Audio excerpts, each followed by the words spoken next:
Hey, deserving listeners, I thought I would clean the slate by going through the Google Doc that has all of your emails, and I thought I would answer as many as I could in as quickly as I can. This first email is from anonymous patron. She says, "Can you make a step-by-step guide to identifying our needs individually and relationally?" So a step-by-step guide to identifying our needs individually and relationally. I assume by relationally you mean like our needs for attachment. And I can't really provide a step-by-step guide because it's too complicated and it doesn't really follow steps because you're constantly bouncing around to different things that you would need to work on and focus on. The foundation of knowing our needs for ourself and for attachments, which I'm just going to say as a broad label, our needs, is we have to know what we're feeling. We have to know our emotions, and we have to have a pretty good grasp on our emotions, even when we're not paying attention to them, because we don't usually spend time focusing on how we're feeling and what our emotions are and turning inward. So we have to be so good at recognizing our emotional state and our urges and our needs, our feelings, that we notice them even without us focusing on them, right? I guess you could say that if you're hungry, you don't have to focus on whether or not you're hungry to notice that you're hungry, right? Or you don't have to focus on the fact that you're exhausted because that feeling will become obvious to you. It will demand attention. Well, a lot of our needs day to day do not have that kind of noticeable emotional, rising above that threshold, or we don't pay attention to it enough or something, or we're bad at interpreting it, or we suppress it, or we shame ourselves for it. So it's very important that we have a very good connection with ourself, with our inner life, with our emotions, and also a good understanding of how to interpret. Like, I don't usually talk about this, but for myself, I have a pretty good connection with my needs and my emotions. Maybe not as good as other people do, but I feel like I'm pretty good at it. But if I think about it, most of the time, I am not 100% sure what I'm feeling or what I need. It's pulling together a lot of different pieces of evidence based on experience to triangulate, so to speak, in terms of triangulating a location. I'm trying to I'm working my way backwards through what I think I'm feeling towards what I think I need, right? So there's that. Plus, knowing our needs, it helps to know what our needs are in general as humans. Like, I don't have to notice my need for love and connection for me to know that I need love and connection, because my worldview and my experience with myself tells me that I always have that need to some extent, So that's another element. And then you have to understand also all of your defenses, your tricks that you play on yourself to defend yourself against needs that were difficult for you when you were young, that weren't taken care of. So you have to understand all the different ways that you trick yourself, all the defense mechanisms that deny your access or shame you or distract you or project them or figure out a way to move around those needs. You have to understand that. So there's that. Also, I would say studying other people and psychology in general and schemas. The more I learn about that, the more I understand myself and thus my needs. All right. That's a pretty quick answer to that. Let's move on. All right. This next email is from patron Emily from Denver. She says, "Hi, Dr. Kirk. I watched your video response to Ruby Frankie's criminal charges, and I was wondering if you could discuss where the pleasure that sadists feel, where the pleasure might be coming from." So you're wondering where that pleasure comes from. Going on with your email, I was wondering if this might be related to the punitive schema you discussed in your schema therapy deep dive, or if there's something else going on, maybe neurological. I know sexual sadism is in a category of its own, but in the same way you discuss emotion as being a physical response like hunger, could it be that their wires are crossed and that the pleasure is like when they have a good meal. Hard to comprehend. It's hard to comprehend feeling that way. Does it make a difference if they are a psychopath as well as a sadist? Are there effective treatments, maybe such as chemotherapy? End of email. Well, Emily from Denver, you are a very smart person. Your questions are very, very good, and I don't have a good answer to them. When I do a deep dive on sadism and psychopathy, I will probably have answers for you. But yeah, these are all great questions. And just going through this, where does the pleasure come from? You say, is it related to the punitive schema? It could be, yeah, in that when they were young, they were in an environment that caused them to adapt a worldview that people that do wrong things deserve to be punished greatly. Usually that's derived out of an environment in which the child is being punished greatly for making very small mistakes. And the child has a number of bad choices to choose from available. And one of the choices is to conclude, oh, I must deserve it because that's the way the world works. Therefore, when anybody makes a tiny mistake, they all deserve to be punished. And as I say that out loud, maybe sadism, but there are, well, I don't know, maybe, yeah. But there are people who are sadists. Well, that's a good question. I wonder if I'll run into that in my deep dive. Because my general take on sadism is that they don't wait for someone to make a mistake before they punish them, They just like harming other people, even people that are good and pure, that kind of thing. But I'm guessing there are subcategories of sadism that are like that, where they're just like, I don't just harm I don't get pleasure from harming anybody. I get pleasure from harming people that deserve it, And of course, some might have some very dubious justifications, like, well, women deserve it because they're all sluts or something, that kind of stuff. And then another question that you have is, maybe it's neurological. Yeah, it could be. We couldn't know the answer to that question, unfortunately, at this stage of our technology going on. I know sexual sadism is in a category in its own right. Well, I don't know. I don't know what I'll come to in my deep dive. At this point, I don't consider sexual sadism to be in its own category. I consider sexual sadism to be a form of sadism. In the same way that you'll have sadists that will focus all of their sadism in online forums, where they will try to harm others in the forum on Reddit or something, or they will try to post things that are harmful to others. Or you might have a sadist that is physically violent and likes to torture people physically, and it has nothing to do with sex, that kind of thing. So there's that. And there are other sadists that are vicarious sadists, in that they don't do the harm themselves, but they like to see other people harm others.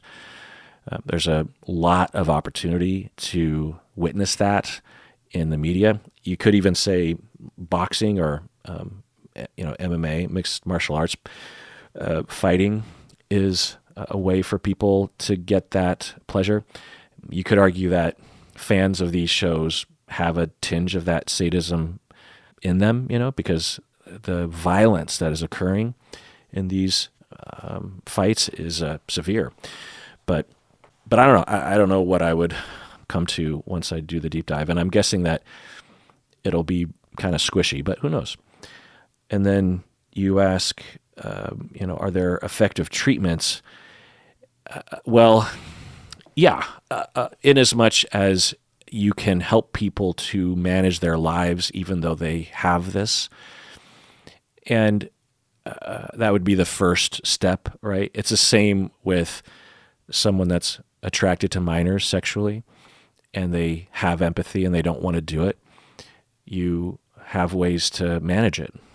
So if someone has a sadistic urge, but they either don't want to actually harm others ultimately because they have empathy, or even if they're a psychopath, they don't have empathy, they don't care, but they realize that it doesn't help them to engage in that behavior to harm others because it lands them in prison or something and makes it so that no one wants to be their friend. And that's important to point out, that even a sadistic psychopath has attachment needs. People will claim they don't, but they usually do. They can sometimes deny that in themselves because their lifestyle doesn't lend itself to that, and they find that relationships are very hard for them. Anyway, having said that, there are some sadistic psychopaths who don't want or need relationships in that way, but it's hard to tell. Anyway, so if they're going to have relationships, if they're going to have a job, if they're going to stay out of prison, they're going to have to learn how to manage it and not act on those urges. So that's kind of like step one, and I've done that kind of work with people. And then step two might be to start experimenting with deprogramming that pleasure, right? That you can help them to sublimate it somehow. Like maybe they are able to get the same pleasure by watching a fictional movie in which people are being harmed. There's a lot of violence in movies, a lot of revenge storylines like Taken, right? And there's a bit of socially sanctioned sadism in those movies where you have a main character, who doesn't need to kill someone, say in a movie like Taken, where Liam Neeson's daughter keeps being kidnapped, and he manages to save his daughter, and then he still goes after the bad guy and decides to humiliate him, harm him, kill him. You could say that's justice, but you could also say that it's just a sadistic urge to get revenge, and that could be a way for someone with sadism to sublimate their need, or to recover from traumas. Usually people with sadism and psychopathy went through very, very difficult childhoods with a lot of violence and exploitation of others, including themselves being exploited and victimized. And by healing those traumas, it might reorient themselves and help them to feel safe. Some sadists, some psychopaths are suppressing their humanity, suppressing their empathy and compassion because they had to when they were a child. They had to become not only just tough, but they had to become psychopathic, where they deny humanity, they deny their inner humanity, they don't believe in humanity, and they just hand themselves over to the victimization that they're experiencing and become the perpetrator. And the human is still inside of them, but it's very suspect to them, and they're afraid of that humanity because that humanity is vulnerable and is scary to them. So by recovering from trauma, they can reconnect with that side of themselves. That can happen. And there are probably some sadists who are not treatable. They either don't meaningfully participate because they don't have a reason to, or they're too far gone, or there is no hope for change, no matter how much they try. And therefore they need to be locked up because they're a danger. They can't control themselves. There are people seemingly like that, but there's a chance that there just isn't a specialist or a good fit with a therapist available to them, or they weren't given enough time, or I don't know. But that's my short answer to that. For a longer one, wait for the deep dive. All right, let's take a break. All right, back from the break. Let's do an OPP. I organized these patrons from late 2021 and are still patrons today by alphabet of their state. So we are in the M's. So we're starting with Missouri, and we have Jeremiah from Liberty, Missouri. Jeremiah from Liberty, Missouri. That sounds like a Wayne Newton song. Not a Wayne Newton song. Who am I thinking of? Wayne Jennings song. Jeremiah from Liberty. Molly from Raleigh, North Carolina. We have Janet from Schuyler. I'm sure I'm butchering that, Nebraska. Ashley from Omaha, Nebraska. I know that I'm not butchering that. And Allison, also from Omaha. You have Ashley and Allison. So, isn't there a famous group of sisters, Ashley and Allison? Intuitive from Salem, New Hampshire. Oh, good old Salem, right? Holly from Canaan, New Hampshire. Lily from Califon, New Jersey. Chris from Phillipsburg, New Jersey. Stephen from Las Vegas, Nevada. So we're in the Nevadas. We have Keediel from Henderson, Nevada. Cecilia from also Henderson, Nevada. We got two of you from Henderson. I'm guessing Henderson isn't that big, right? We have Bing from New York, New York. Karen from Cayuga, New York. Elizabeth from Massapequa, New York. Miriam from Hartsdale, New York. Eleni from New York, New York. Ren from New York, New York. Jordan from Brooklyn, New York. Vivian from Long Island, New York. Nicole from Rochester, New York. Elon from Staten Island, New York. I've been to all these places. Well, no, I haven't been to Rochester, but I've been to Long Island, Brooklyn, and Manhattan, Staten Island. All lovely places. Although I understand that Staten Island is where you make fun of everyone from there. Like they're all, how do they depict them? Kind of like working class in a bad way? I don't know. And we have Leah from Lyndhurst, Ohio. Morgan from Locust Grove, Oklahoma. Aubrey from Portland, Oregon. David from Portland. Amy from Bend, Oregon. Victoria from Providence, Rhode Island. Rebecca from Providence, Rhode Island. Whenever I think of Providence, Rhode Island, I just think like, isn't the state of Rhode Island just entirely taken up with the city of Providence? Like, what's the percentage of Rhode Island people that live in Providence? Because Rhode Island's so small, right? So what percentage of 60%? Yeah, most. Well, that's not all. Sarah from Mount Pleasant, South Carolina. Sparkles from Clinton, Tennessee. Dan from Knoxville, Tennessee. Don't go back. Oh, that's not Knoxville. Oh, Knoxville is the Monkees song, right? Going back to Knoxville, or wait, am I mixing up? I'm going back to Cali. I think I am. Diana from Ennis, Texas, and Jace from Dallas, Texas. Oh wait, let's continue with the Texas people. We have Hallie from Decatur, Jennifer from League City, Path Bomb from Fort Worth, Alex from Houston, Ash from Nacogdoches. I don't know. I don't know how to pronounce it. Natalie from San Antonio, Andrea from El Paso. I've been to El Paso, been to Fort Worth, been to Dallas, and I'm going to Dallas. In fact, when this episode is aired, I probably have already been to Dallas because that's where the eclipse is, and I'm going to get a chance to finally meet Colin in person. All right, let's go into an email. All right, this next email is from an anonymous patron, and I'm just going to summarize her email as far as I understand it.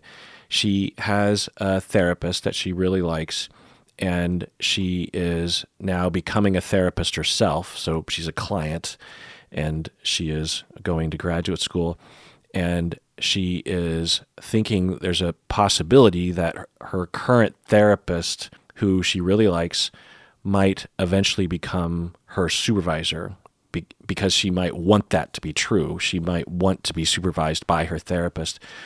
And she's saying, she's wondering if that's a problem or if she is avoiding the therapeutic relationship coming to an end. She's avoiding that grief by wanting to hold on to him too long. And if you put this question on the internet, you're going to get a lot of people saying that it's unethical to do that. It can be harmful to you to have that dual role, but it isn't always. And there is a way through that can protect you from harm, which is the core of ethical concerns, is harm happening to people, risking too much harm without much benefit. So it could be argued that being supervised by him could benefit you and could be worth risking that harm because he knows you well and you trust him and you respect his point of view. The harm to you, just off the top of my head, of which I'm guessing there could be many that this dual relationship could create, is he could start he will, as a supervisor, talk about what you should do as a therapist, right?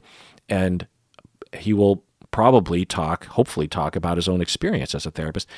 And he might start talking about clients, and whether he actually directly talks about you or not, which wouldn't be recommended, you might actually start to learn behind the scenes what was going on with him. Like, let's say that he talks about how he has been attracted to clients in the past. It's rare, but it does happen.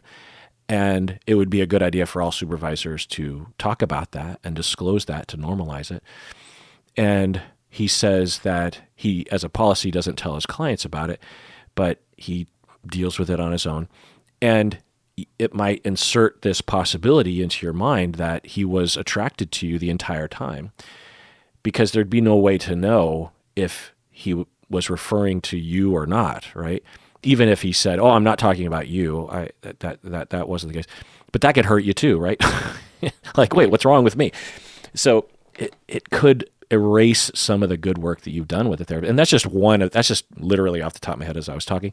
So there's a lot of caution there. And if you have other potential supervisors available to you that could be just as good, then it would be recommended that you work with those people.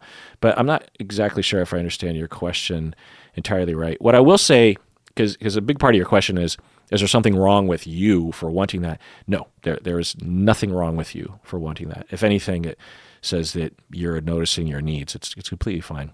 But it's up to him to make sure that he ultimately doesn't harm you, and it's within your interest to consider possible harms that could happen to you, what risks there are. All right, this next email is from patron Jay from East Wenatchee. I'll just summarize his email. He is basically saying that he listened to me talk on the podcast about existential anxiety, death anxiety, and better described as existential anxiety, meaning I'm not really afraid of death, but I'm afraid of not existing, or not afraid. I just don't want that to happen. I like existing. But if the afterlife exists, or reincarnation or something, then although it'll be quite a thing for that to happen, I'll be happy with that. If I knew that we were reincarnated, or if I knew there was an afterlife or a heaven or something, then death would just be a transition, right? But I don't know that. I hope there is. I can imagine the possibility of something after life, but I can't know if there is, and there's a pretty good chance that there isn't anything. So anyway, I was talking about that, and I was also talking about how I am confused as to why not judgmental, but I'm confused as to why other people aren't also bummed out that there's a possibility that that we just turn off when we're dead, Now, if people believe in an afterlife and they're very firm about that, then that's a different category. But for people that don't believe, like there are many people who are just like completely don't believe in an afterlife. They're 100% sure of that, and yet the idea of not existing to them, it just doesn't bother them really. They're just like, well, there was a time before I was alive when I wasn't in existence, and I survived, or I don't know how they word it, but it's hard for me to understand it. But I'm not judging it. Maybe it can come out when I talk about it, like kind of judgmental, like I'm thinking that these people aren't really looking at it closely enough. But I don't think that. I think of myself as being in a small group of people that, for whatever reason, it just kind of wigs us out. And for other people, they just are content with the whole ball of wax. So what Jay is saying is, after listening to me talk about it, he's like, wait, so maybe I'm weird because I don't worry about it. Jay's saying, and I'm sure a lot of you listeners are in that category, And he says here, I thought about it and I don't think that I'm in denial, meaning that, he understands the reality of not existing. Because I find that some people are. There's a lot of different manifestations of this, but I think that some people are, and this isn't purely my opinion. There's a lot of research and a lot of people that hold this to be their point of view as well, is that one of the only ways to deal with the reality of not existing is to go into denial. A lot of people think that religion is entirely based on that effort. But certainly you can have people like Jay, I believe you, that you're not in denial, you understand, and it also just doesn't plague you, doesn't bother you. And then you also say, I also don't consider myself to be just that enlightened. You're putting that in quotations. Was that something that I said? If so, I was probably saying something like, maybe just some people are just that enlightened where they have, I don't know, this wisdom that they've developed where it almost transcends space and time, and that the reality of not existing feels very different from that point of view. I could see that. There are times when I kind of feel like that. So I can kind of relate, but not most of the time. And then you said that you're curious as to why you lack this instinct. You say, I never felt self-conscious about it before, but now I wonder if something is wrong with me. Well, Jay, no, there's something wrong with me. There's something wrong with me. There's nothing wrong with you. Don't try to criticize yourself into being anxious about something. God bless you that you don't worry about it. You're much more of the norm. And I'm not saying that as a bad thing. I'm not saying, oh, you're basic or you're normal or typical or it's the thing. And but I will say from my own personal perspective, from how it feels to me, it truly is bizarre that other people aren't, for the people that don't believe in an afterlife, it is bizarre to me that it doesn't affect others the way that it affects me. And I don't walk around in a constant state of disappointment and fear and anger about it. But when I think about it, I do feel those feelings. My minute to minute, my day to day, I'm living my life. And I lean into it. I actually purposely remind myself that I have limited time on this planet because I feel like through experience, I've known this ever since I was a teenager, that when I occasionally remind myself of that, it focuses me so I don't waste my time here, and that I don't waste my time doing shit that's stupid, like going to a party I don't want to go to, or agreeing to a job that I don't want to do, or being nice to someone that I don't want to be nice to, or keeping up with the Joneses, right? Like, oh, I better make sure that I have a perfect head of hair, or I don't know why I thought about that, or a perfect car, or that I'm liked by everybody. If I am aware that one day this will all be over, one, it's like I don't want to waste my time worrying about the small stuff, and two, it'll all be over and I won't even be aware of any of the consequences of it. It'll just be over. And so I might as well choose to enjoy my time while I got it, But anyway, no, Jay, you're fine. Don't, if it ain't broke, don't fix it. All right, this next email is from patron Lise. She says, "Hi, Dr. Honda. I have been watching your videos for 4 years now, and I've spent countless hours listening to your podcast and YouTube videos. You actually inspired me to go back to school during the pandemic to get a degree in psychology. I have finished my degree, and I plan on going to grad school in the fall of 2025. Well, Lise, that is amazing. I'm so happy to hear that. Truly. Going on with your email, you say, is there anything I should be brushing up on before graduate school? Are there any good psych-related books or anything else that you could recommend? Just chiming in here. Yeah, people will ask me this question, and there isn't really any good answer to that. You could actually look at the curriculum of the grad school you're going to and just read the books that they assign prior to going to graduate school. You'll probably have to reread them when you go to graduate school, but having that absorbed would help. But there really isn't anything you can do. I mean, becoming a therapist is such a all-encompassing thing that just reading on your own isn't likely to do much. So I wouldn't worry about it. And your classmates will be in the same boat. So there's not really any need to somehow get ahead in that way. Also, you're going to be swimming and drowning in grad school and books and reading. Spend this time enjoying your life. You got 1 year or a year and a half to kick back before the storm begins. So enjoy yourself. Then you say that you're interested in research and neuroscience, but you think you won't actually pursue that as a career. Yeah, research and neuroscience are fascinating, obviously, but before entering or pursuing that as a degree or as a focus, go talk to some people who are, a couple years out of grad school and doing that sort of work, or people who are 10 years out of graduate school and are doing that work. Because I'm guessing that when you actually talk to people who do the work, one, you'll just find out what it's like to actually do the work. And two, you might find that sort of work is horrible. You talk to anyone in that world and it's very, very difficult. It's hard to get funding.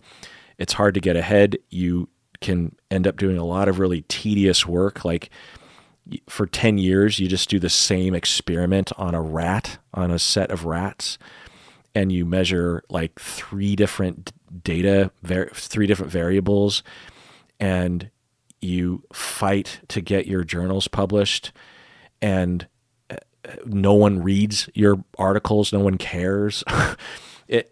When you're reading about neuroscience and you're reading research, it can seem like this, menagerie of wonderfulness and experience and learning.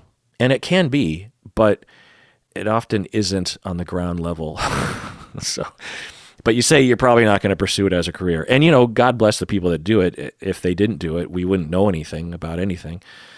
I'm just saying, for me, that's not a path that I would choose.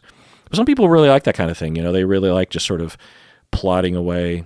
Also, some people really like raising funds for research projects. They like doing that kind of thing. But anyway, you say, is there any way to, because, you're saying you want to do you actually ultimately probably just want to do clinical work. So is there any way to combine these two interests? And I would say, yeah, absolutely. Becoming a therapist doesn't mean that you don't pay attention to research and neuroscience. You could be a therapist that focuses entirely on cutting edge neuroscience and how to incorporate that into a helpful approach with clients and couples. John Gottman and colleagues did biological measurements around distress and cortisol and brain activity during conflicts within marriage, and has a whole technique around this. And there's a lot of exciting stuff about there. There's a lot of neuroscience involved in attachment and development of attachment and working models and whatnot. So yeah, you could really go in a lot of different directions there. Dan Siegel does a lot of work with that. Does Fonagy do stuff? Anyway, it's a wonderful field. And when I also with trauma recovery and dissociation, you can have a practice that is languaged around neuroscience. You could become the neuroscientist oriented or the neuroscience oriented trauma specialist in your area. That you do all the normal kinds of therapy techniques that are good for trauma, but you word it in a way that is more understandable. You might appeal to a certain kind of client that way. There's a lot of fulfillment there. All right, let's take another break. All right, back from the break. Let's do another short OPP. So we're continuing with the alphabetical states. We left off with Texas, and now we're going to Utah. We have M from Bluffdale, Utah. Jenny from Orem, Utah. Natalie from Virginia. Gabriella from Richmond, Virginia. Hannah from Arlington, Virginia. Lindsay from Charlottesville, Virginia. Travin from Poulsbo, Washington. Megan from Redmond, Washington. James from Seattle, Washington. Dara from Seattle, Washington. Lauren from Seattle. Alicia from Tacoma. Emily from Seattle. Jenny from Seattle. Kosis from Seattle. And Laura from Milwaukee, Wisconsin. Sorry. So those are those people. Wow, there's a lot of Seattle people. That's great. James and Dara. I'm thinking Dara. I feel like people would go with Dara. Lauren and Emily. I mean, Alicia, you're in Tacoma. It's not too far away. And also Jenny and Kosis. And then Megan, you're in Redmond. It's close. And Travin, Poulsbo. Lovely Poulsbo. All right, this next email is from patron Fulia. And I'll just summarize her email to me. Basically, she found an article that refutes my conceptualization as to how narcissism is developed. Typically, what experts, the consensus is that it develops under neglect, right? And the child has to figure out a way to navigate that, figure out a way to protect themselves, and they conclude, well, they can only rely on themselves, and so they have to almost delusionally pump themselves up and move away from other people and deny their needs of attachment to others. And to do that effectively, since they're so vulnerable and so incompetent, they have to trick themselves into believing that they're just as competent and able and strong as their parents. And so they, from an early age, convince themselves, because it's the only way out for them. I mean, there's other ways out, but that's the way that they decided. No way out of that is a good answer, you know what I mean?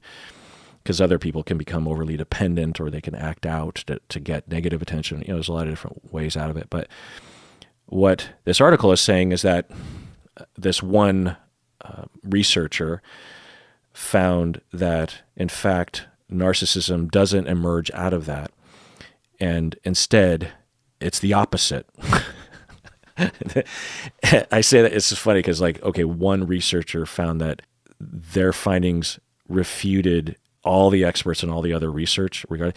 Now, what I will say is that it's hard to research this, of course, because we have to find narcissistic adults, which isn't easy. And then we have to somehow determine what their childhood was like. And the only way we can possibly know that retrospectively is to ask them, and maybe ask their siblings or their parents themselves.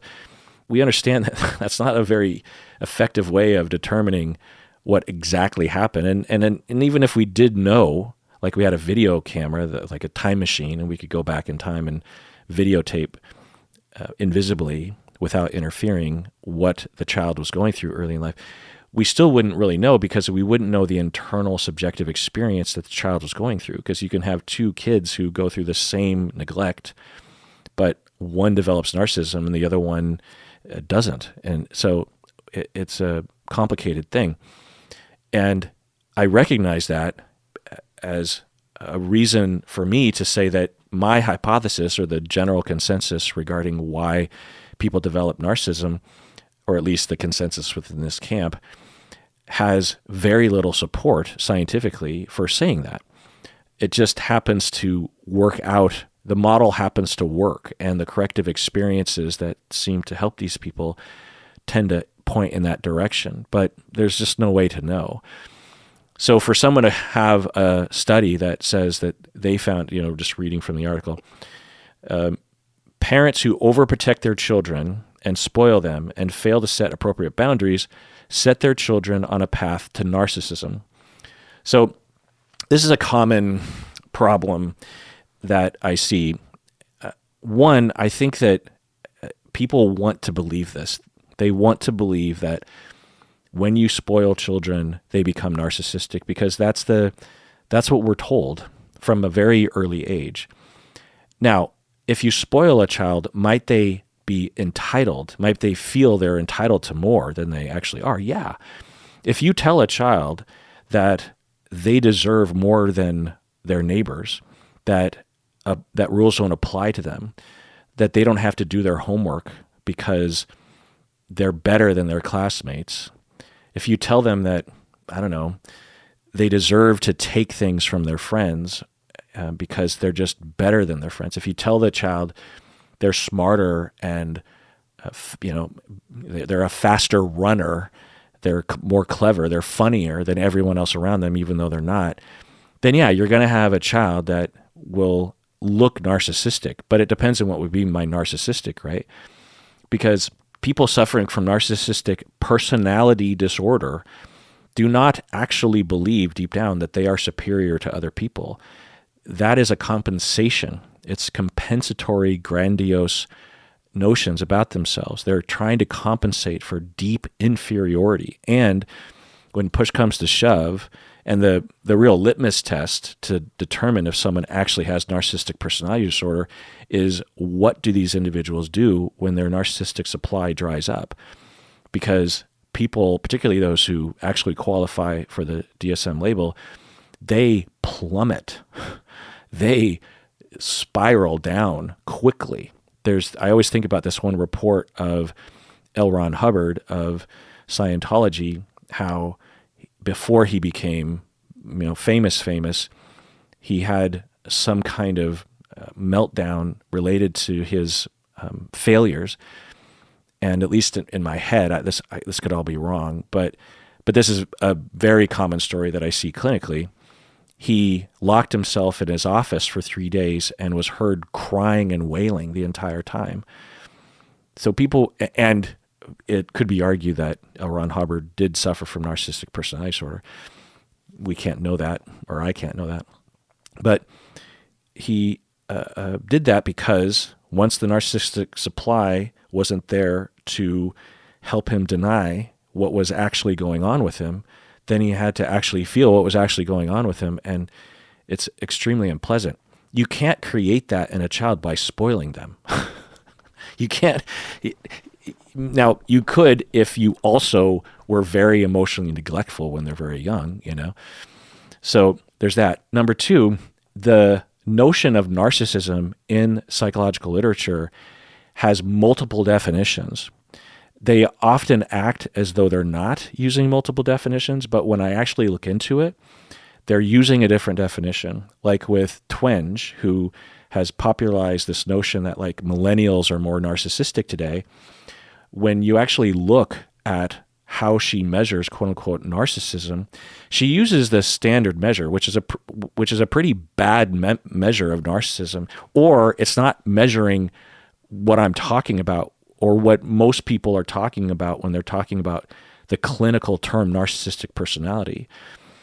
So I've talked about that at length before, but my point is that in this article, in this study, I don't know exactly how they were measuring it. My guess is that they were measuring it the way Twenge measures it, which you could argue is at least a pocket of consensus because a lot of people follow her in her footsteps regarding just because it disagrees with what me and the people around me believe doesn't mean that it's wrong. It's just a different consensus or a alternative consensus, but it just needs to be understood that it's a different construct that they're measuring, and it's of course intuitive. You don't need to look at this article to intuit this, that if you spoil a child and what does it say here? If overprotect your child, spoil them, fail to set appropriate boundaries, then these children are going to believe that they're more entitled, right? They're going to feel that they're more special. And then when you ask them, are you more special than other kids? They are more likely to say yes. If you ask them, are you entitled to more than you deserve, or I don't know, are you entitled to whatever you want or something along those lines, you're going to find those kids are going to say yes, because that's what they've been taught.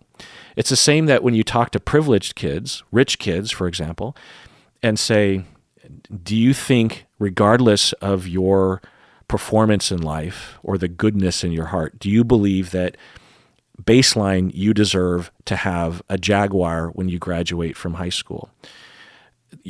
Rich kids are going to say, yeah, of course, because I deserve so much more than a Jaguar when I graduate from high school. So I would say at the very least, I deserve a Jaguar car.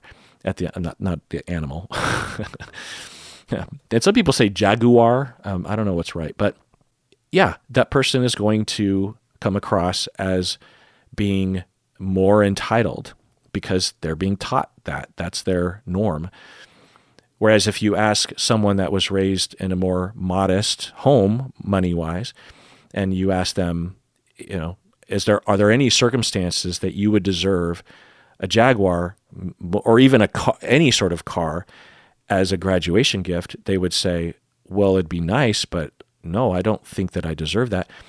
Is that person who says I don't deserve a car at graduation, are they less narcissistic than the other person? Well, looked at from a different definition of narcissism, if you just say pure entitlement or something, then yeah, I guess so. But that's not narcissistic personality disorder. So that's what I'll say about that. All right, this next email is from patron and YouTube member Mara from Eindhoven. She says, "Hi, Kirk. I just want to let you know that I am a completist as well, just like you, and I have finally listened to all of your content that I could find." Wow, you have? And I get you. I see you. I'm a completist too. Responding to all these emails is a huge part of my completist motivations going on. I started listening to you in 2021 with your videos on 90 Day Fiancé and listened to some of your podcast, but that was not structured enough. So I set out to listen to everything, and now I am caught up. That means I have listened to 2,184 hours of your podcast since April of 2022, which is about 3.5 hours a day. And I've also watched all of your YouTube content. I think on YouTube, we have like over 4,000 episodes or something, because it includes the audio podcast as well going on. Unsurprisingly, the obsessive compulsive personality disorder deep dive really resonated with me. Yeah, well, I get you. I want to thank you for all your hard work sharing all of your personal stories and even the yammering on things I don't know or care about, like Star Wars. Yeah, it's funny. If you've listened to every episode, regardless of content, then you've had to sit through episodes that you knew you actually didn't want to listen to, because we've done whole episodes on Star Wars. So you, because you're a completist, which I get, I see you. I see you. I feel seen as well going on. I've learned so much about myself and the people around me, which means I'm a lot more forgiving and loving of myself and others. Ah, that warms the heart. Boy. Okay, I could die now. I can die now. My life's mission has been met. Of course, I'll keep up with the new content, and I've already started with re-listening to the attachment deep dive, but I do feel a bit lost now that I am done with all of your content. Luckily, I still have a lot of hardcore history, so I'll just go down the history rabbit hole for a while. Thank you and your co-host for everything that you do. End of email. Yeah, hardcore history. I have a plan to go back and listen to every episode from the beginning. You know, all the Roman history episodes and the Greek history episodes. And I don't know how to, I think you have to buy them on his website or something, because the archive isn't available on the podcast feed. But yeah, hardcore history, Dan Carlin, highly recommend. And boy, are you and I similar people, patron Mara from Eindhoven. All right, this next email is from patron and YouTube member Anonymous from Washington, D.C. He says, "Hi, Dr. Kirk Honda. Recently, some of my friends have told me that they have self-diagnosed themselves as being autistic. They haven't received any kind of medical diagnosis from a professional, which makes me feel concerned. It's like when someone says, 'I'm so OCD,' when in reality, they just might be a little neater than others. At the same time, my friends are saying that this has helped them feel more accepting of themselves and happier, which I see as a good thing too. Do you have any advice on how to navigate this? And what are your thoughts about autism self-diagnosis? Love your podcast so much. End of email. Well, thanks, anonymous patron from Washington, D.C. What I will say to this is that, one, it's possible that these individuals would be labeled with autism spectrum if they were properly evaluated. That does happen. Some people will first, quote unquote, diagnose themselves and then find professionals will agree with their diagnosis. I mean, I've diagnosed myself with a lot of the things that I have diagnosed myself with, like with mild OCPD, right? Now I'm a clinician and an expert, so there's that. But, if you're self-aware enough and you know enough about autism and the differentials, then, it's possible for some people to be able to zero in on the label. So there's that. Now, of course, some of these people who self-diagnose as being on the autism spectrum might be evaluated by professionals as not having autism spectrum. And for those people, what do I have to say about it? Well, I think that it's overall a good thing that people are much more aware, particularly younger people today, of psychology and of trauma and of the various labels in the DSM. So this false or inaccurate self-diagnosing is apparently a side effect of that very good thing that people are more aware of psychology and more likely to go to therapy. Having said that, for some people, they might harm themselves because they are mislabeling themselves legitimately.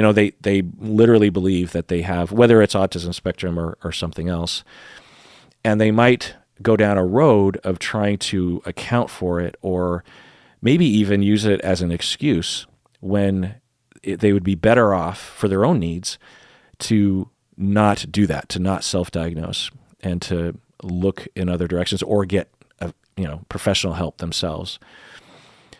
There's another possibility, which is kind of what you're getting at, which is that there's a lot of people who are suffering and they feel like there's something wrong and they don't know what it is. And so let's say that you have, in a particular town, you have 1,000 young people, teenagers and young adults, out of thousands of teenagers and young adults, but you have 1,000 of them who just feel like there's something different about them. And they are made to feel ashamed of themselves. And they feel like there must be something wrong with who they are as a human that cannot be remedied. And they go on the internet and they come across a video on TikTok or something that describes something that resonates with them. And they're told that that's a sign of autism. And so they tell themselves, oh, maybe that's it. And then they find that there's a whole community of people that are talking along these lines, like, I have autism and here's my thing. And this whole community is mostly made up of people with legitimate autism, but there's a lot of people who don't. But at the very least, the message that is being given to this young person is, I'm not alone, and I can also celebrate this. I can even make a video talking about how I'm socially awkward, and that's just a part of being autistic, and I can tell myself that this is almost like a good thing. It's not a bad thing. It's not something to be ashamed of. There isn't something wrong with me. I'm just different. I'm neurodivergent, and I can take a breath and say, okay, I'm okay as I am. Is that a bad thing in my mind? No.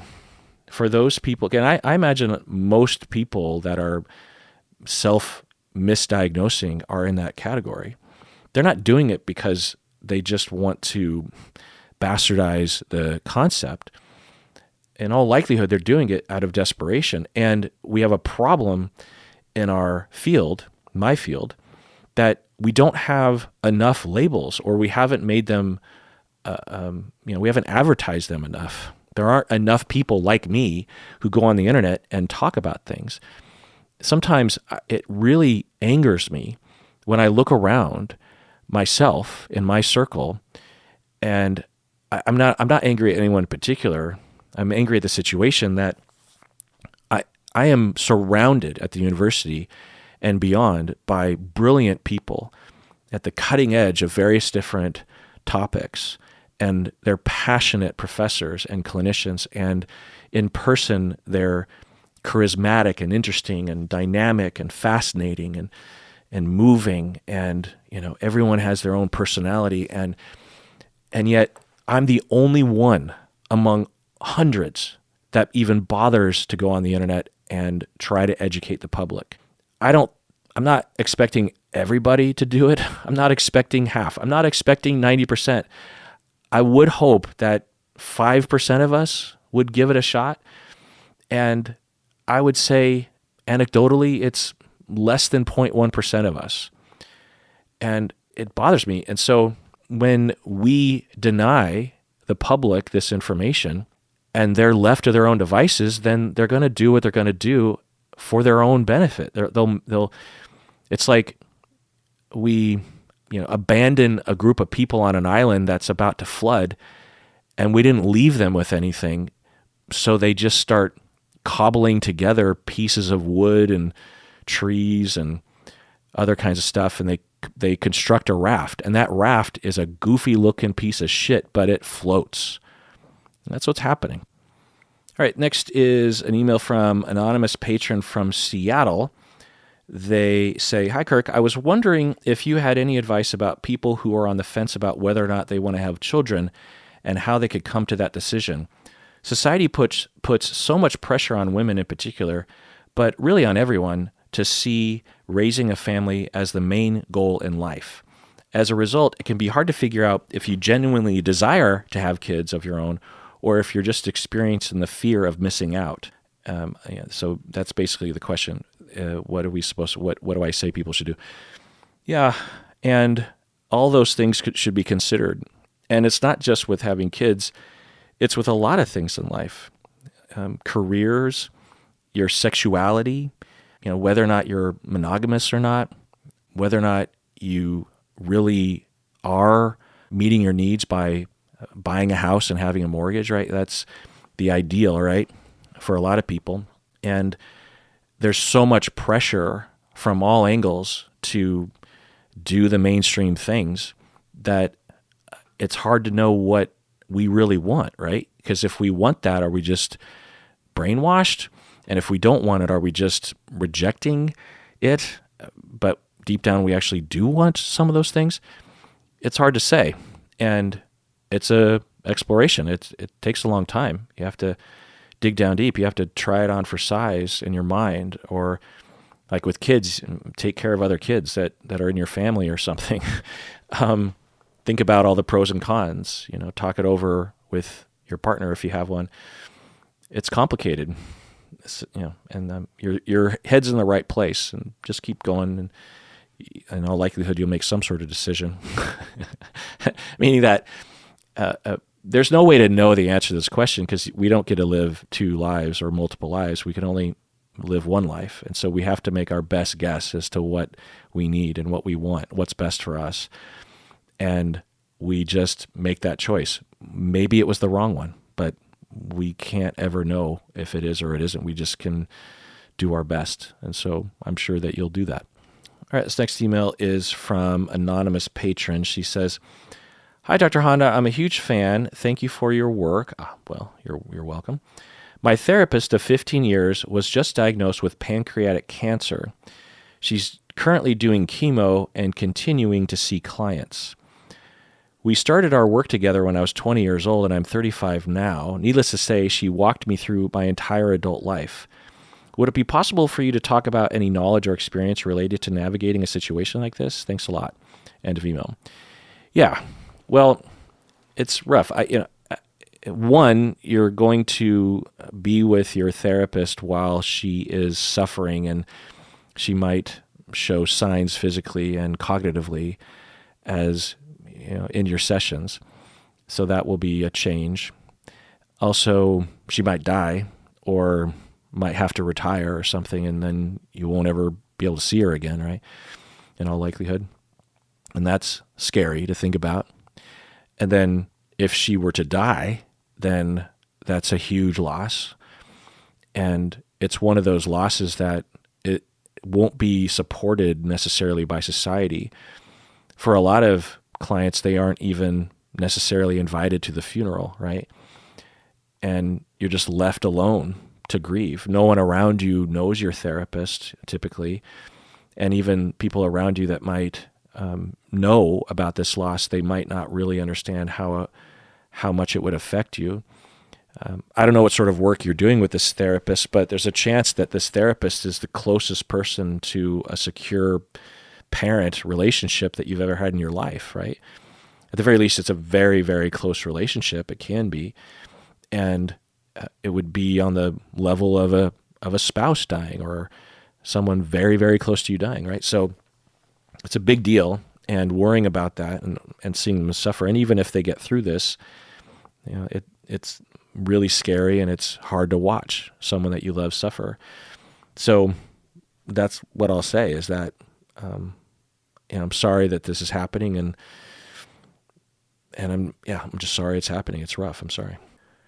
All right, this next email is from patron Lauren from New York. She says, am I creating a barrier to connection with my boyfriend when I need to take pauses in conversations to think before I share or come up with a thought? My boyfriend sees this as our conversations falling short of his expected banter back and forth. End of email. Okay, so it sounds like, Lauren, you have some conflict with your boyfriend, seemingly from different styles of communication, different hopes or different propensities, preferences of communication. And what he wants to do is have a more spontaneous back and forth. And what you want to do is pause and think before you talk. And that's, pretty quintessential introvert stuff. I don't know if your boyfriend is extroverted, but you're exhibiting a sign that you have that personality trait, which is, pretty normal to have. And my wife is like this. I'm much more of a back and forth sort of person, spontaneous sort of person. My wife is definitely a thinker before talking person. And in the beginning of our relationship, it was a struggle. And I know enough about psychology and communication to be able to not interpret what she does as rejection or denial or passive aggression. But it doesn't mean that it still isn't frustrating sometimes. And there's also a difference between people like yourself, Lauren, and maybe people like my wife who are needing time to think. There's a difference between that and someone that is shutting down and giving up on the conversation, right? If I'm talking about something that is creating some level of tension with my wife, and I ask her a question, and she doesn't say anything or indicate anything to me, then at the very least, I will just say, okay, well, remember that she needs time to think. It's important. And I'll also probably note to myself that if the pause is a little longer than hoped for, she probably is afraid of something. And so maybe if I could get out ahead of that fear by reassuring her or lightening the mood or putting things in perspective, then that might help. Like, I might say something like, and by the way, I'm not terribly upset about this. This is a pretty minor thing. And if we don't resolve this, I'm not going to, jump off a bridge or anything. It's not that big of a deal. So, don't worry about it too much. I don't know if that works, but I think it does. But anyway, so there's a difference between needing time to think and just not saying anything. Like people that will shut down will often consciously frame it to themselves and other people that they just need time to think. But if you just stop and wait and give them time to think, some people never say anything. They never say anything. And so you'll be staring at them and I've done this. I've had clients that were like this, and probably conversations in my personal life as well, where I just say, okay, I'm going to wait. And I will see if at the end of this long silent road is something that the person offers up, And I mean, typically this is kind of a clinical situation. It doesn't happen very often, but it has. And we'll get to the end of the session and they never said anything. It's pretty rare that I'll resort to that. It is something that I would only do under extreme circumstances. But so you have to know that. And also, one thing you can do, Lauren, is that when your boyfriend is wanting more banter and back and forth, you can just have a hand signal or even a verbal phrase that you say where you say, oh, give me a second. Or you just put your hand up like with one finger. You're just like, oh, wait, so give me a second here. Let me think. Because for people that want the banter, that's spontaneous, when they, like myself, I'll just talk about me and my wife.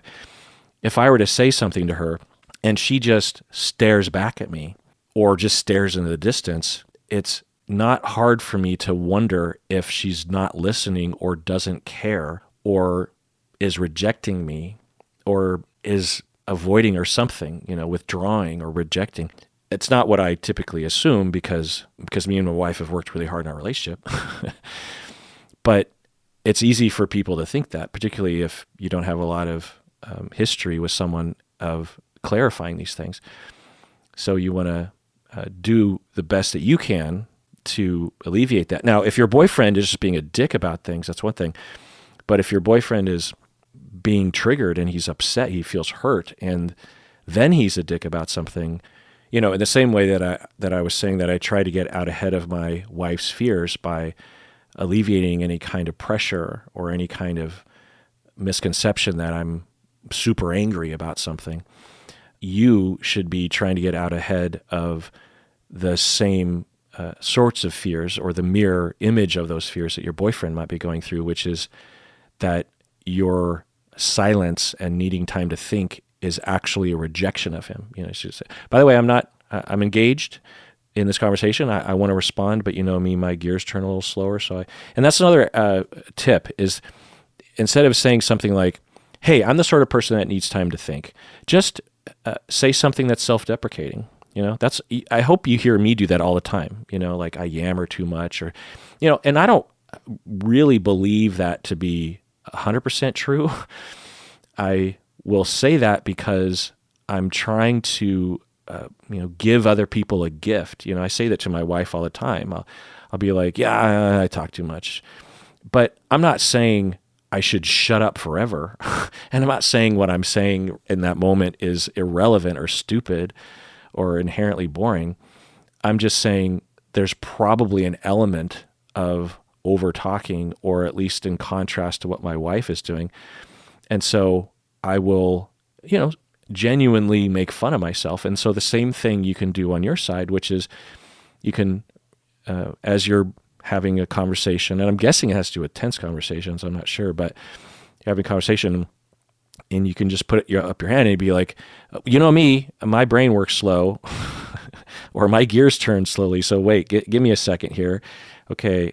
Or talk out loud, as you're thinking, think out loud to show your work so that your partner knows that you're engaged and you're paying attention, that sort of thing. Also, having a conversation with him outside of these moments and just say, hey, just sit him down and say, hey, I learned that I have this thing that is called introversion, and what that means is that I can become more easily overwhelmed with high stimulation and conversations where it's spontaneous and quick and there's maybe a lot at stake, or at least something at stake, it can feel overwhelming to me, and I can't think under those circumstances the way that you can. And so my way of trying to manage that is to slow things down. And one thing I can do to slow things down is if I slow the conversation down by waiting to say something. Also, unlike you, I can't just hear a bunch of things from you and then quickly run through the options of responses and respond without worrying that I'm going to mess things up, because I process that information differently, seemingly. And so I need to slow things down because I care. I care about you, and I want to have a good conversation with you, but I can't do it in the way that you can. Your brain works, at least that either you're extroverted or at the very least you're not introverted, because you can be in the middle. And you're okay with that stimulation and that amount of data entering your brain. It doesn't overwhelm you like it does me. And that's why I tend to be more reserved, and I tend to like conversations that are with one person, or I like friendships that are more concentrated. I don't like a lot of different people in my life, and I don't like activities with a lot of different things that are happening at once. I like smaller activities because my brain has a hard time managing all that input. So I'm not doing something against you. It's just a difference in how my brain works. And when I'm around other people like me, we don't clash in this way. We probably say less overall, like we don't overwhelm the other person with a lot of different things. And the other person is likely to take pauses to think as well. And I know what they're doing. I know they're not rejecting me. I know that they're just taking time to think. And in fact, when I'm around other people like me, it's so much easier because we don't worry that we're going to hurt the other person by slowing things down, which makes us more able to speak more quickly because we can slow it down for just a couple seconds. Whereas with people like you, as I'm slowing it down, I become additionally overwhelmed with worry that you're going to move on with the conversation, or you're going to get hurt and upset at me, or you're going to pressure me to say something, which makes me even more overwhelmed, even if you're not doing those things, because when I'm around non-introverts, that often will happen to me. So you can just have that conversation. All right, this next email is from patron Nicole. She says, I was recently looking at some psychological scales that measure young people's experience for work, and I came across the family communication scale, and I found it really interesting, especially looking at how it had been validated and assessed across different cultures.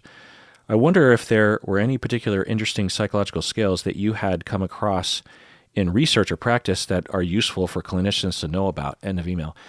Yeah, there are so many scales in psychology, and therapists, including myself, don't use them enough. I was just thinking about this today.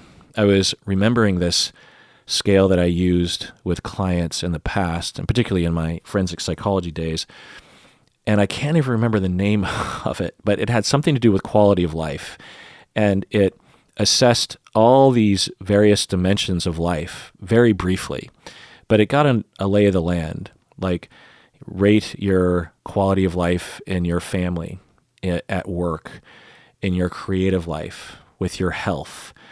It also asked, how important is this aspect? Like they might say, the quality of my work life is just meh, but I don't really care that much about my career when it comes to evaluating my overall life quality satisfaction. So it asked both of those questions, and it talked about entertainment and family and creativity and fun and, community and these kinds of things. And that was just one of thousands of scales in psychology. I mean, there are the famous ones like the MMPI or the TSI, or there's the Beck Depression Inventory. But there are so many. I just Googled a website. I don't even know what website this is. It doesn't even have a title, but there are just thousands upon thousands. There's scales about emotion, highly sensitive people. There's scales about culture, about sexism. Oh my God, there's an ambivalent sexism inventory. There's an anti-Semitism scale, an Asian American identity scale. Asian American identity scale. Oh, they included the items. This is cool. Okay. So it is. So here are the questions. It is important to me to learn about my group's traditions, customs, and values. It is important to me to learn about my group's traditions, customs, and values. Yeah, not terribly, but it is important enough. I try to carry out at least some of my group's customs and traditions. Yeah. I want my children to be raised with my group's traditions. If they want to. I feel a lot of pride in the achievements of my group. Yes, depending on what we're talking about, but, having been through the internment, the 442nd, that kind of stuff. My relationship with my family is more important than other relationships I have. More important? No, I would say they're equally important. Because, my relationship with Stacy and Bob and Berto and Rebecca are very, very important to me. Respect for my elders is an important part of how I was raised. Yes, but as a Japanese American, I had an Americanized version of that, meaning that I didn't revere elders as much as what actual Japanese people, I say actual, Japanese people born in Japan. It is difficult for me to imagine celebrating major holidays without my family. Yes, big time.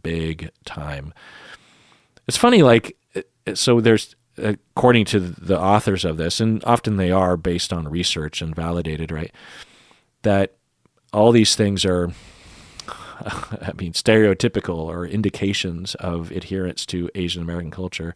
And it's funny, Asian American, which includes, the Asian people are literally over half of the people of the planet. So you're basically just saying, are you human?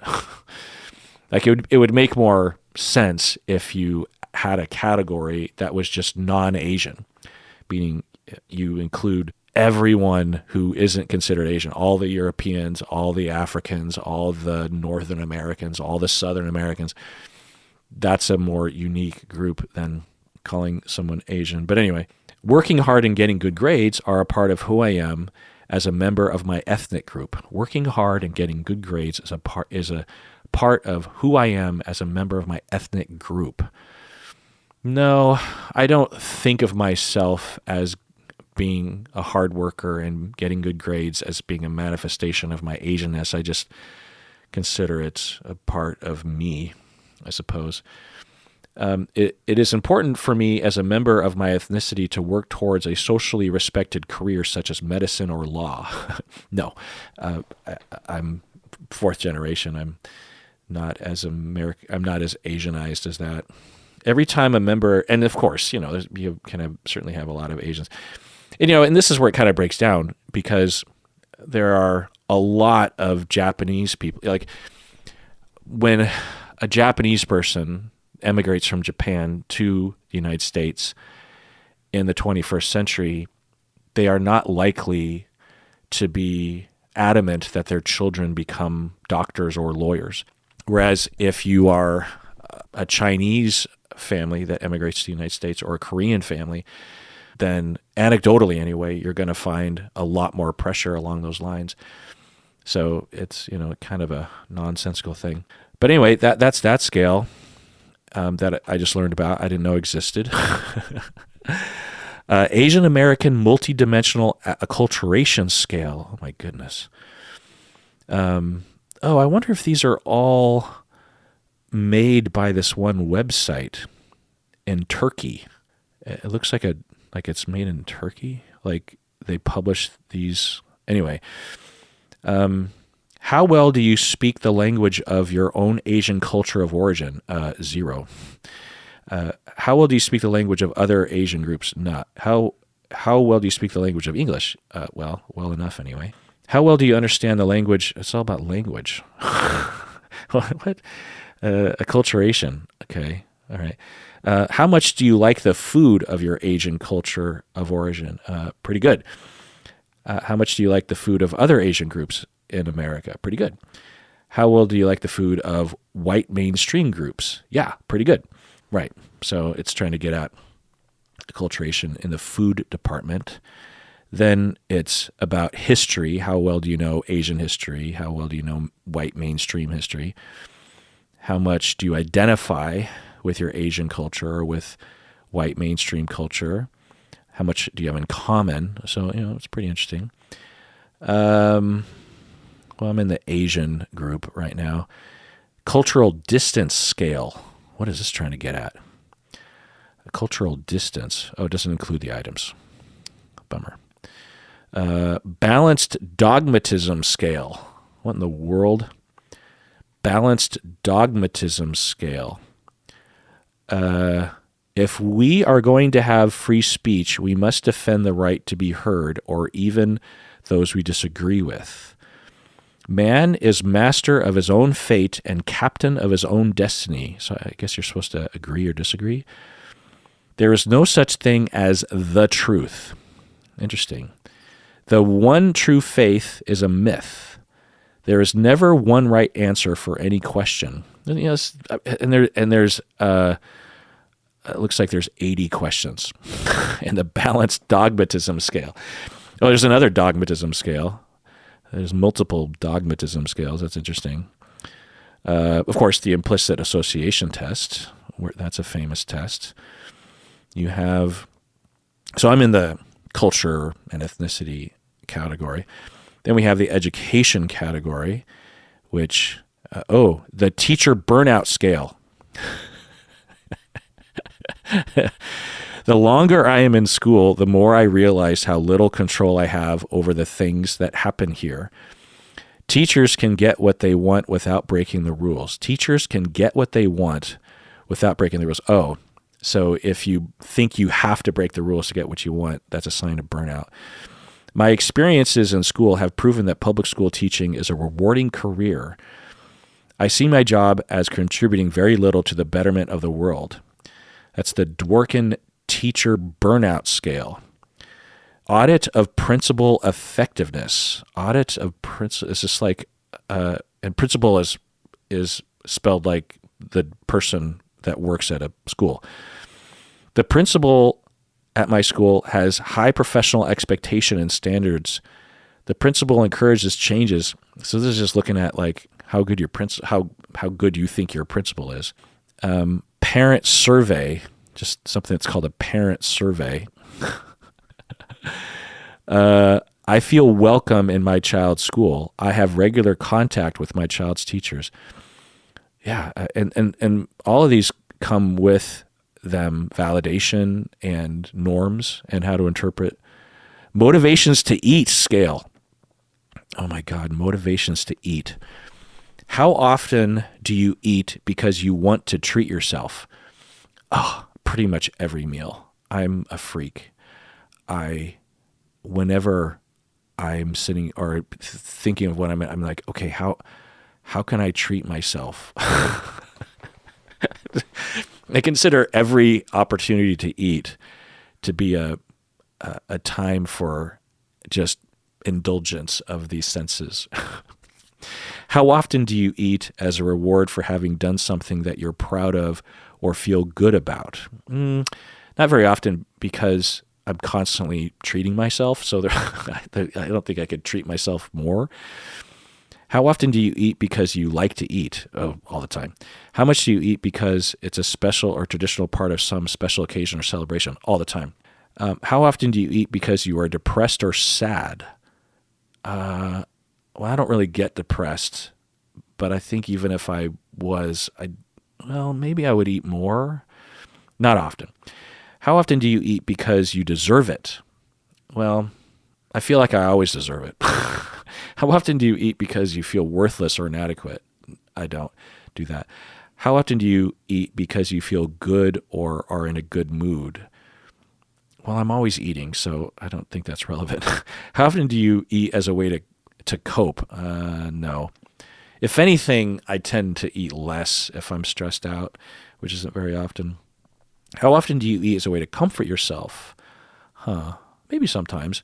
How often do you eat as a way of avoiding thinking about something unpleasant to distract yourself? No. How often do you eat as a way to enjoy a social gathering? A way to enjoy social gathering? No. As a way of celebrating a special occasion? Yeah, constantly. To be sociable? Maybe. To keep people from asking questions about why you're not eating. How often do you eat to keep people from asking? Oh, it's about eating disorder orientation, I think. Well, kind of. I mean, a lot of these questions are not getting at pathology, but a couple of questions are, how often do you eat because someone pressured you to eat? How often do you eat because you feel like you can't say no? Yeah. So it has some non-pathology sort of questions, and it has some getting at pathology. The friend anti-dieting scale. So this is, how much do you get upset at your friends dieting? How specific is that? How often do your friends discourage you? Oh, so friends who don't want you to diet. How often do your friends discourage you from going on a diet? How often do your friends talk about reasons why dieting can be dangerous? And this was developed by Dr. Thompson at the University of South Florida. And he includes the research study that they published in 2006 in the Journal of Pediatric Psychology. So that's that scale. This is so fun. There's a whole depression. They've got to have the Beck Depression Inventory. Yeah, Beck Depression Inventory. And delinquency, the adolescent, antisocial attitudes scale. How wrong do you think it is for someone your age to take a handgun to school? How wrong do you think it is for someone your age to steal anything worth more than $5? How wrong do you think it is for someone your age to steal anything more than $5? How wrong do you think it is for someone your age to pick a fight with someone? Yeah, interesting. The peer deviancy scale. Peer deviancy scale. What does this one do? How many of your closest friends have hit someone really badly? How many of your closest friends have taken something of value from someone else? Interesting. Then we have the neighborhood disorganization scale. Thinking of your neighborhood, how much of a problem is gambling? How much of a problem is abandoned houses? How much of a problem is winos and junkies? Winos and junkies. I mean, it's kind of depressing to think about people being asked those questions. Romantic partner conflict scale. I should talk about these more on the podcast. If you're still listening to this, all that you're doing is listening to me enjoy myself right now. The romantic partner conflict scale, developed by Zakili in 2007, and it's a part of a dissertation from Texas Tech University. Oh, it was later. Yeah, Texas Tech. So this student developed this scale. So you're supposed to agree or disagree with. We try to find solutions that are acceptable to both of us. We often resolve conflict by talking about the problem. Our conflicts usually end when we reach a compromise. When my partner and I disagree, we consider both sides of the argument. In order to resolve conflicts, we try to reach a compromise. Yeah, okay. I avoid disagreements with my partner. I avoid conflict with my partner. When my partner and I disagree, we argue loudly. Yeah, that's interesting. Pretty intuitive, though. The Gottman Sound Relationship House Questionnaire, conflict measure. True or false, my partner is often very critical of me. True or false, I hate the way my partner raises an issue. Interesting. Communication. Empathy quotient. So instead of, intelligent quotients, we have empathy. So What is your EQ? So this is developed by Lawrence et al. In 2004, published in the Journal of Autism and Developmental Disorders. That's interesting. So agree or disagree. I prefer animals to humans. I can tell if someone else wants to enter a conversation. I can easily tell if someone else wants to enter a conversation. That's interesting. I try to keep up with the current trends and fashions. I find it difficult to explain to others things that I understand easily when they don't understand it the first time. That is interesting, that question, because I've often found that a major component in my ability, not to brag, but in my ability to teach, and then later my ability to be a podcaster, is that I have empathy. And as I am teaching or lecturing or trying to demonstrate something, trying to walk a student through an experience to help them learn, a major component in my for my focus and what I find to be the key to my success is that I am constantly checking in with what I believe what the student or what you, the listener, are going through. Because if I'm if I'm bouncing back and forth between concentrating on saying things and also bouncing to what it would be, expected as to how other people would be experiencing me, right? Whether it's through, like one of the things that I would really try to do is I would try to be entertaining as a professor, because as a young professor, I was usually given the really shit jobs. They would give me the slot that no one else wanted, which was at 7 o'clock at night and ended at 10. I would teach one class, a group of 10 to 15 students from 7 p.m. to 10 p.m. If Stacy were in that class, she would be out sleeping on the floor at like 9:15. She has a timer where she just conks out. And I had to, keep these people awake, and it was trial by fire. And in order for me to keep them awake, I had to pay very close attention to signals as to what was going through their minds. If they were interested, if they were entertained, if they were moved, if they were thinking, if they were doing something, getting up and moving around, or talking with their partner about something. I give them a task: talk about this with your partner. And so this question is, I find it difficult to explain to other people,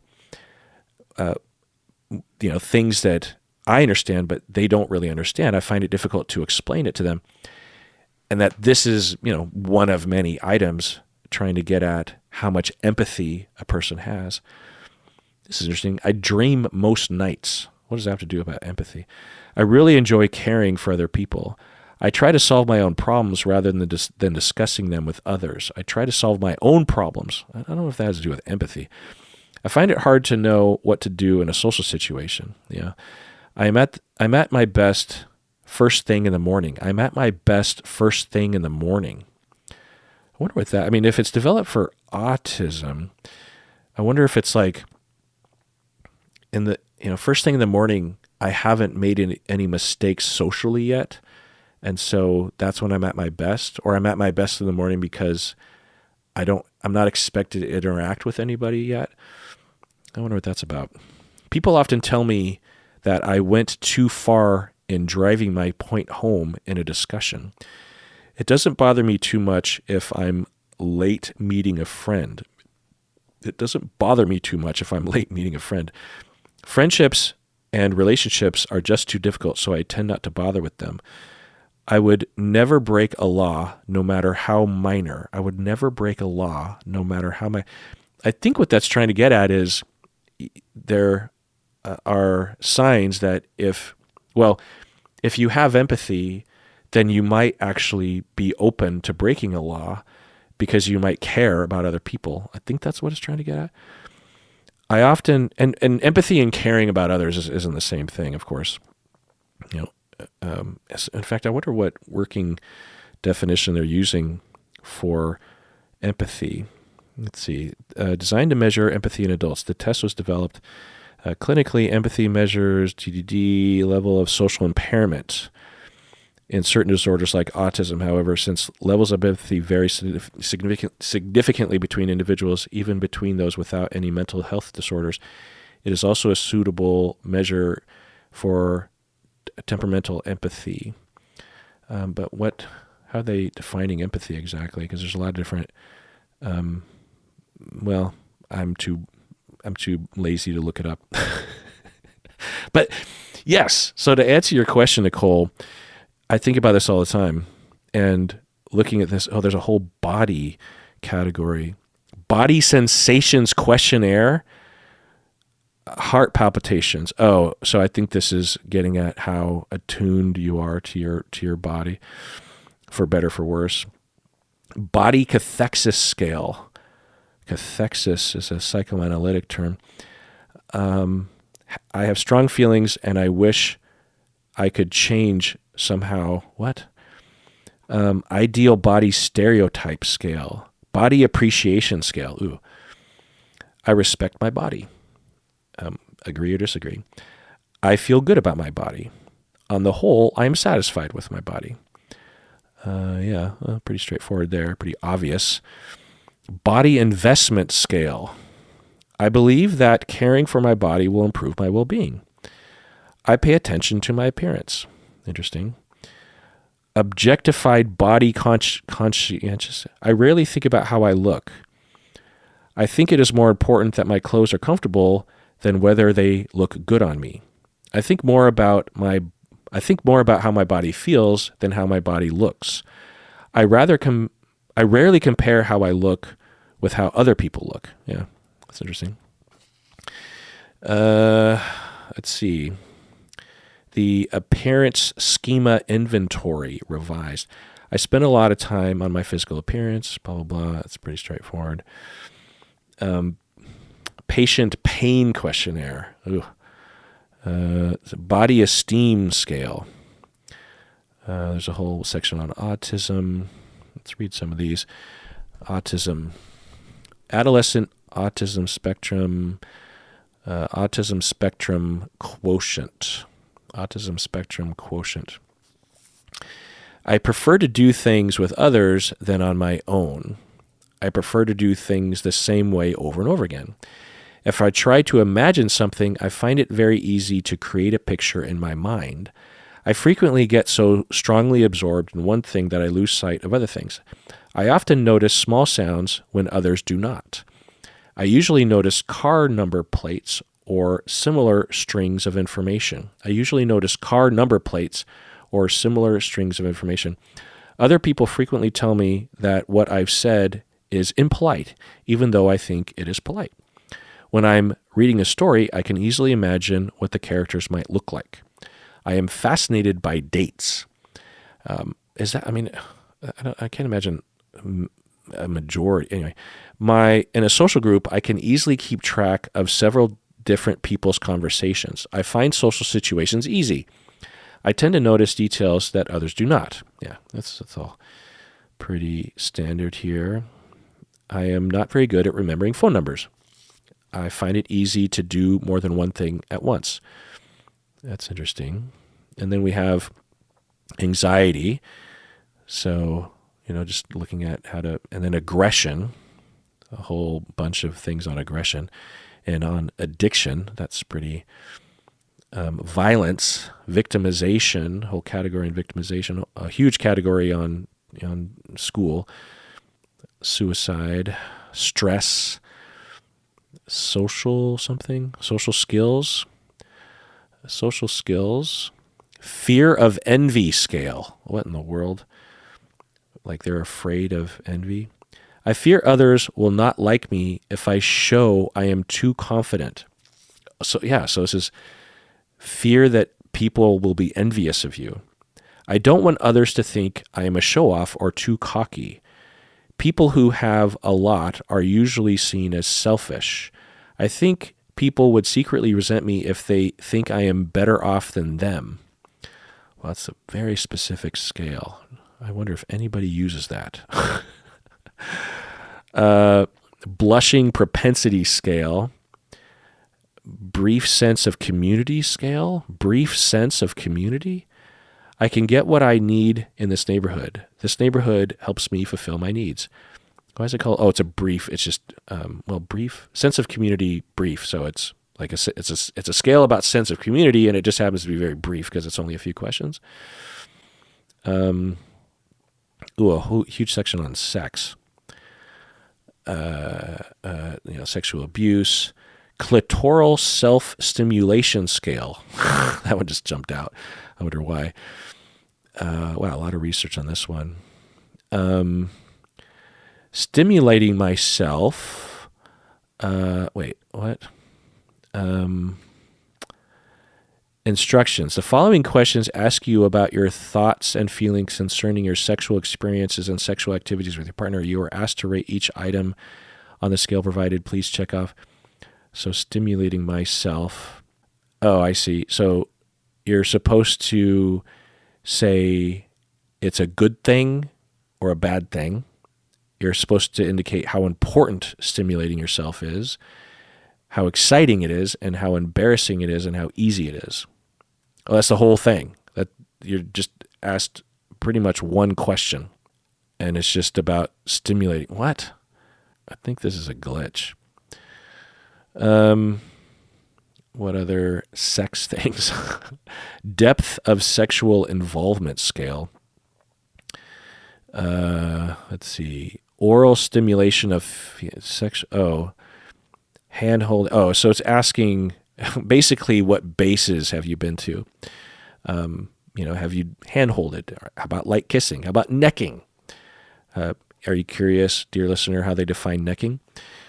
Well, necking is defined as close body contact with hugging and prolonged kissing. I think we'd call that making out. Light breast petting, heavy breast petting, fondling or kissing of girls' breasts under the clothing, light genital petting, heavy genital petting. It's all about female stuff up until this point. And then finally we get to manual stimulation of male genitals, oral stimulation of female genitals. We've already been in the manual. This is interesting. So they put intercourse at the top of the list, right? And then they say, what is happening here? So the top is intercourse. The penultimate is petting of each other's genitals resulting in orgasm for one or both partners. Petting. And then down from there is oral stimulation of the man. Down from there is oral stimulation of the woman. Down from there is manual stimulation of the man. Down from there is heavy genital petting of the female. Then light genital female. Then breast, then light breast, then making out. I mean, it just seems fairly heteronormative and culturally specific. I mean, a lot of people might agree with that, but there's a lot of other sorts of thinking along these lines. Plus, what about like your dry humping? That's not on the list. And what about anal stuff? I'm just saying. It's fun. Let's see. What's another sex thing? Gender stereotyping. Yeah, I'm sure I know the questions that'll be on that. Index of sexual harassment. Ooh. My peer or supervisor tells sexually explicit jokes at work. My peer or supervisor describes me or a coworker using sexual explicit terminology. Yeah, yikes. Hulbert Index of Sexual Excitability. That kind of sounds like Hogwarts stuff. Hulbert's Index of Sexual Excitability. It just seems like a class that they would take, sex ed. Did they have sex ed at Hogwarts? I don't think they did. That is irresponsible of them. But maybe they did. I quickly become sexually excited during foreplay. I find sex with my partner to be exciting. When it comes up to having sex with my partner, I experience orgasms.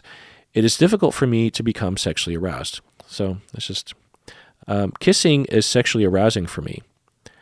I become sexually excited too fast. Interesting. Holbert's Index of Sexual Desire. I have a huge appetite for sex. I enjoy talking about sex. I desire sex. Homophobia scale. Homophobia scale. This could get ugly. Gay people make me nervous. Gay people deserve what they get. Yikes. If I discovered a friend was gay, I would end the relationship. Yeah, yikes. I don't need to read any more of that. Herpes attitude scale. Female orgasm scale. Let's look at that one. How often do you have an orgasm from vaginal penetration only? How often do you have an orgasm from intercourse with a partner? How often do you have an orgasm from hand or manual stimulation? So it's just taking an account of how often you have orgasms. Attitudes about sadomasochism scale. They really have it all on this website. Let's see. Agree or disagree. Sadomasochists just don't fit into our society. They just don't fit. Sadomasochism behavior is just plain wrong. Anti-bisexual experiences? Anti-bisexual experiences. People have acted as if bisexuality is just a phase that I'm going through. Okay. Yeah. Adversarial heterosexual beliefs scale. In dating relationships, people are mostly out to take advantage of each other. If you don't show who's boss in the beginning of a relationship, you will be taken advantage of. Men and women are generally out to use each other. Oh, so it's looking at heterosexual, paradigms and assessing how much people consider heterosexual relationships to be adversarial, like inherently. That's interesting. That is interesting. I wonder how many incels would score in a particular direction. Self-regulation, like mindfulness stuff. And then there's a whole huge section on the self. Dieting self-efficacy, ego resilience scale, the inventory of self-concepts, global self-worth. And then it looks like there's a whole thing on religion. Ooh, I feel like I want to take some of these religious tests to like figure out death anxiety scale. Here we go. Let's go. Okay. Templar's death anxiety scale. Doesn't it sound like Hogwarts shit? True or false? I am very much afraid to die. I'm going to take this. I'm very much afraid to die. Yeah. I don't want to not exist. The thought of death seldom enters my mind. Yeah, that's true. It seldom enters my mind. I don't think about it often. It doesn't make me nervous when people talk about death. Yeah, it doesn't make me nervous. I dread to think about having an operation. No, I don't dread. I am not at all afraid to die. False. I am afraid to die. I am not particularly afraid of getting cancer. Yeah, I'm not particularly afraid. I mean, I figure I will get cancer. Most people do at some point. The thought of death never bothers me. Yeah, it does bother me, so that's false. I am often distressed by the way time flies so rapidly. Yes. I fear dying a painful death. No, I mean, I don't hope that happens, but that doesn't really plague me. The subject of life after death troubles me greatly. Yeah. I am really scared of having a heart attack. No, I figure that'll happen at some point too. Stroke as well. I often think about how short life really is. Yes. I shudder when I hear people talking about World War III. Well, it doesn't give me pleasure to think about it, but I don't know if I shudder. The sight of a dead body is horrifying to me. No. I mean, I'm not used to it, but it's not horrifying. I feel that the future holds nothing for me to fear. I feel like the future holds nothing for me to fear? Who in the right mind would answer that?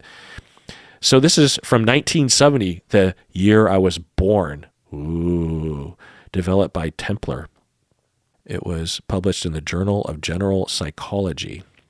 There you go, folks. Okay, I got to tell you what website this is. It's on scales.html. ARAB psychology.com. And it's just called Psychology Scales. I think all I did was Google psychology scales, and this was the first thing. It has the MMPI? They can't publish that. Yeah, they just have samples of that 5-factor inventory, you know. They have personality, the big 3, perfectionism. Okay, quickly here. I strive to be as perfect as possible. I'm neutral. I neither agree nor. I have doubts about most of my actions. Somewhat, but I'll disagree on that one. I won't strongly disagree. I am highly critical of other people's imperfections. No, not really. It's mainly for me. Other people acknowledge my superior ability. Other people acknowledge my superior ability? No. People are disappointed. I mean, people give me compliments and I compliment others, but a superior ability. People are disappointed in me whenever I don't do something perfectly. No, I don't think anyone gives a shit. I have difficulty forgiving myself when my performance is not flawless. Yeah, it depends on what you mean by forgiving myself, so I'll go middle of the road. I am quick to point out other people's flaws. No. When I make a mistake, I feel like a failure. Yeah, but I never make mistakes because I am so vigilant about perfectionism. I was thinking about the other day, like, I was like, what would happen if I lost my keys to my car, or I forgot my wallet on the plane, or I didn't pay my bills or something? Like, that just doesn't happen because I'm high on the conscientious scale. I plan ahead. Everyone expects me to be perfect. No, I have a strong need to be perfect. Well, I mean, kind of. So it's not strong, but I'll neither disagree nor agree. It bothers me when people don't notice how perfect I am. No, I don't have any delusion that people would think I was perfect. I mean, it's sort of a silly paradigm to measure things anyway. I deserve to always have things go my way. No, I am the absolute best at what I do. No, I'm relatively, well, I mean, I'm fine at the things that I focus on, but I'm not the best by no means. That's silly. My value as a person, I mean, would a good podcaster just entertain himself for hours clicking around on a website about psychological tests? I don't think so. My value as a person depends on being perfect. No. I am very concerned about the possibility of making a mistake. Yes, strongly agree. When my performance falls short of perfection, I get mad at myself. Mad at myself? I'll neither agree nor disagree. I always need to be aiming for perfection to feel right about myself. I always need to be aiming for perfection to feel right about myself. I mean, not really, but it's in that direction. I know that I am perfect. No. I have doubts about everything I do. I have doubts about everything I do. I have doubts about everything I do. No, I mean, I have things in perspective, you know, like I'm doing pottery with my wife, and I believe that I have a pretty balanced understanding of my abilities, meaning that I know I suck, but I am proud of the bit of things that I have done within my shitty ability. I could never respect myself if I stopped trying to achieve perfection. No. The idea of making a mistake frightens me. Kind of. I feel uncertain about most things I do. Yeah, okay. Yeah. That's interesting. All right. Well, let's I got to go to bed. It's late. It is late, and I will let you go to bed or whatever you're going to do. And that does it for that episode. Please take care of yourself because you deserve it. You really, really do. I'm not just saying that. You know, really think about it. Really think about it. Maybe I should develop a do you really know that you deserve it scale, so you could really assess whether you truly know, whether I've convinced you enough that you truly do deserve it, because you really, really do.